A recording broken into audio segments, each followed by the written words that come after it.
अवधूत चिंतन श्री गुरुदेव दत्त श्री स्वामी समर्थ महाराज की जय. श्री स्वामी समर्थ. सर्व ताई आणि दादांना तुमचं सर्वांचं स्वामी समर्थ माझी आई या चॅनलमध्ये स्वागत आहे.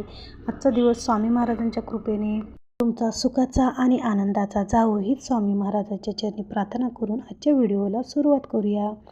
तर बघा, आपल्या जीवनामध्ये ह्या बऱ्याच वेळास चढ उतार होत असतो. आपल्या जीवनामध्ये आता मानव जीवन म्हणलं की त्याच्यात अडचणी, दुःख, संकट हे तर येतच असतात. पण बऱ्याच जणांच्या जीवनात कसं होतं की भरपूर अशा अडचणी असतात आणि त्या अडचणीला सामोरं जाण्यासाठी पण त्यांच्यापाशी काही उपाय नसतात किंवा सामोरं जाण्याची ताकद ही त्यांच्यामध्ये नसते. तर याच्यासाठी आपण कोणती सेवा करायची किंवा काय करायचं आहे, कोणता उपाय करायचा आहे, आज आपण या व्हिडिओमार्फत जाणून घेणार आहोत. तर त्याआधी चॅनेलला नवीन असाल तर चॅनेलला सबस्क्राईब करा, लाईक करा आणि शेअर करायला अजिबात विसरू नका, जेणेकरून असे लहानसे छोटे मोठेसे सेवेचे व्हिडिओ तुमच्यापर्यंत पोहोचतील. तर बघा, आता आपल्या जीवनातील समजा आपलं गुरुबळ स्ट्रॉंग होण्यासाठी आपल्याला गुरुचा पाठिंबा, गुरुचा डोक्यावर हात असणं पण खूप गरजेचं असतं. तर त्यासाठी आपण स्वामी महाराजांची सेवा करायला सुरुवात करा. बघा, ज्यांना स्वामी महाराजांचं सेवा माहीत नाही, स्वामी महाराजांचं काय महत्त्व आहे ते माहीत नाही, तर त्यांच्यासाठी आजचा हा खास व्हिडिओ आहे. तुम्ही जर खरंच अडचणीत असाल, तुम्ही खूप त्रासात असाल किंवा तुम्ही जर संकटात असाल, तर तुम्ही हा व्हिडिओ नक्की बघा आणि ही सेवा करायला सुरुवात करा. तर तुम्हाला काय करायचं आहे, फक्त तुम्हाला स्वामी महाराजांचं नामस्मरण करायचं आहे. बघा, तुमच्याकडं पोथी नसेल, अध्याय वाचायला तुम्हाला जमत नसेल, पोथी नसेल किंवा तुम्हाला पारायण करायला जमत नसेल, तर तुम्ही सर्वात महत्त्वाचा आणि चांगला उपाय म्हणजे नामस्मरण.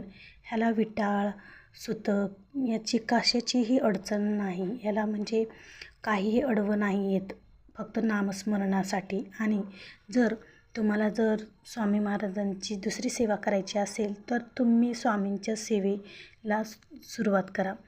तर बघा, जीवनातील संकटातून जर तुम्हाला मुक्त व्हायचं असेल, अडचणी दूर व्हाव्याशा असं वाटत जर असेल, तर तुम्ही स्वामींच्या ह्या सेवा करून बघा. काय करायचं आहे तुम्हाला, स्वामी चरित्र सारामृताचे दररोज 3 अध्यायाचं पठण करायचं आहे. बघा, 1 ते 21 अध्याय असे आहेत. तर तुम्ही दररोज जर स्वामी चरित्र सारामृताचे 3 अध्याय केले तर तुमचे 7 दिवसात एक पारायण पूर्ण होतं. तर अशी तुम्ही स्वामी महाराजांचीही सेवा करून बघा. त्याचबरोबर 11 माळी श्री स्वामी समर्थ या नामाचा जप करायचा. त्याचबरोबर 11 वेळेस तारक मंत्र म्हणायचा. अशी तुम्ही दररोज स्वामी महाराजांची नित्य सेवा करून बघा. एकदम मनातून श्रद्धेने आणि स्वामींवर विश्वास ठेवून बघा.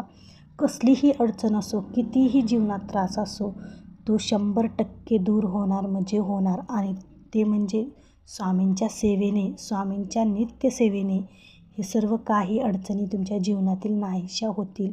फक्त तुम्ही स्वामींची ही नित्य सेवा करा, जास्त काही नाही. तुम्ही स्वामींची नित्यसेवा तुम्हाला नाही करणं झालं तर फक्त स्वामींचं नामस्मरण पण घ्या. स्वामींचं नाव जर तुम्ही मुखात घेतलं तर तुमचे संकटही दूर व्हायला नक्कीच दूर होतील. असं नाही की स्वामींची ही सेवा करावीच लागते, ती सेवा करावीच लागते. जर तुमच्या मनातून जर तुम्ही स्वामींचं नामस्मरण केलं, स्वामींचं नाम मुखात घेतलं, तरीसुद्धा स्वामी तुमची रक्षा करतात. स्वामी तुमचे प्रत्येक संकटातून तुम्हाला बाहेर काढतात. इतकं या स्वामी नामात सामर्थ्य आहे. जर तुम्हाला ही सेवा जर करायची असेल, तुम्हाला जर कशाचा मार्ग सापडत नसेल, जीवनामध्ये अडचणी असतील, तर तुम्ही ही स्वामींची सेवा नक्की करा. अडचणीतून मार्ग मिळेल. कितीही खडतर प्रवास असेल तर त्या प्रवासातून तुम्हाला सुखकर रस्ता मिळेल. स्वामी तुम्हाला काटेच्या रस्त्यातून, तुम्हाला फुलाच्या रस्त्यात स्वामी नेतील, तुम्हाला चांगला मार्ग दाखवतील. इतकं आपल्या स्वामी महाराजांच्या नामातच सामर्थ्य आहे, नामातच शक्ती आहे.